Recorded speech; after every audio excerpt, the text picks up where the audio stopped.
Have you ever felt deeply inspired to change, to grow, to meditate, or to live with more presence, only to find that a few days or weeks later, the motivation faded? Have you ever wondered why it's so hard to stay consistent, even when your intentions are pure and your heart is fully in it? Have you blamed yourself for lacking discipline, thinking maybe you're just not strong enough? Welcome back, dear friends, to this space of raw truth and compassionate guidance. I'm grateful to walk this road of spiritual practice with you. Today we are going to face one of the most common and painful aspects of the spiritual path, our inability to remain consistent. We'll draw from the teachings of the Venerable Master Ma Lian, who gave voice to the silent struggle so many practitioners face, and uncover the real reason we falter after we begin. And most importantly, we'll learn what sustains us when motivation disappears and the mind wants to quit. Let's begin. At some point in life, most of us have had a spark, a glimpse of something more. Maybe it came from a book, a teaching, a heartbreak, a near-death experience, or a moment of awe. We felt touched, moved, called. We made of I meditate every day. I'll speak with more compassion. I'll give up harmful habits. I live with awareness. And for a while, we did. But then life got busy. The fire faded. We slept, we forgot, or we began to make excuses.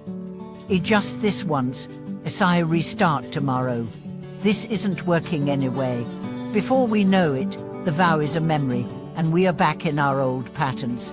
Why does this happen? Is it laziness? Lack of willpower? Oh, it's something far deeper and far more universal. Master Ma Lian explained it with piercing clarity. The hardest part of practice is not starting, it's continuing. Because spiritual growth is not about emotion. It's about endurance. It's about walking even when the path becomes boring, unclear, or painful. And the reason we struggle to keep going is because we confuse emotion with energy. We think motivation is enough. But motivation is just a spark. What sustains a fire is fuel. And in spiritual practice, that fuel is resolve, not based on feelings, but on truth. Let's go deeper.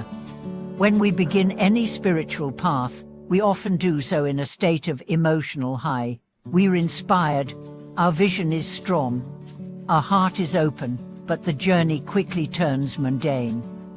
The results are slow, the world distracts us, our minds rebel, and the question rises, why bother? This is the test. This is the moment that separates a seeker from a practitioner. A seeker follows inspiration. A practitioner follows commitment. Because here's the truth, your mind doesn't want to change. It wants comfort. It wants familiarity.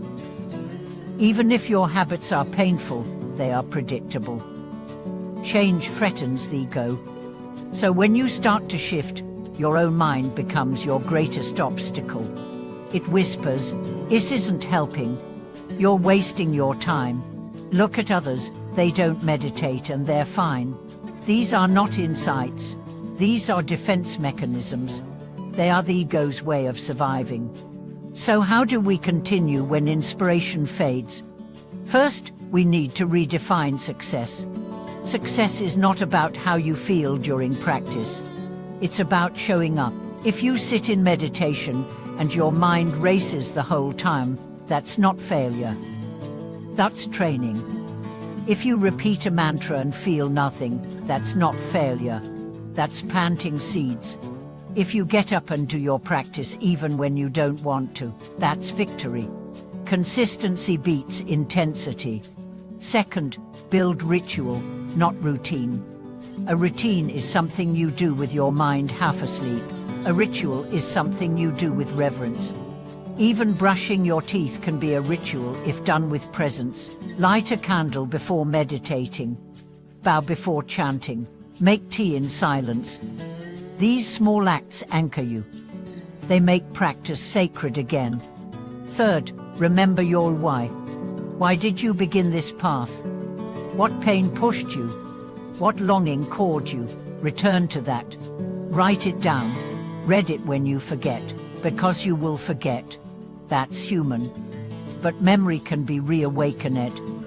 Fourth, prepare for resistance. Expect it. When you know resistance will come, you don't panic when it does. You greet it like an old friend. Pop, here you are again, doubt. Let's sit together. Fifth, forgive your slips. You will fail. You will miss days. You will make mistakes. That doesn't mean you're weak. It means you're human. The key is to return. The one who returns again and again, even after falling 1,000 times, that one is the true practitioner. Sixth, stay connected. Practice alone is hard. Find others who walk the path, share struggles, celebrate milestones, listen to teachings, sing chants, pray together. You are not meant to walk alone. The Sangha, the spiritual community, is a source of strength. And finally, understand that real progress is invisible. You may not feel different, but others will. Your reactions soften, your speech becomes gentler, your presence deepens. These are not fireworks. They are quiet miracles. There's a story of a monk who swept the temple courtyard every day for years.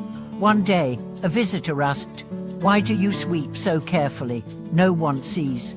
The monk smiled and said, "Oh, see, the dust in the courtyard is the dust in my mind." That's what practice is. Not for applause, not for results, but for inner clarity. Every day you show up, you sweep your mind. You may not notice, but one day, you'll look back and realize the courtyard is clean. The fog has lifted. The stillness has come. So don't wait for motivation. Don't chase emotional highs. Anchor in truth, anchor in vow. Because the real fruits of practice ripen slowly.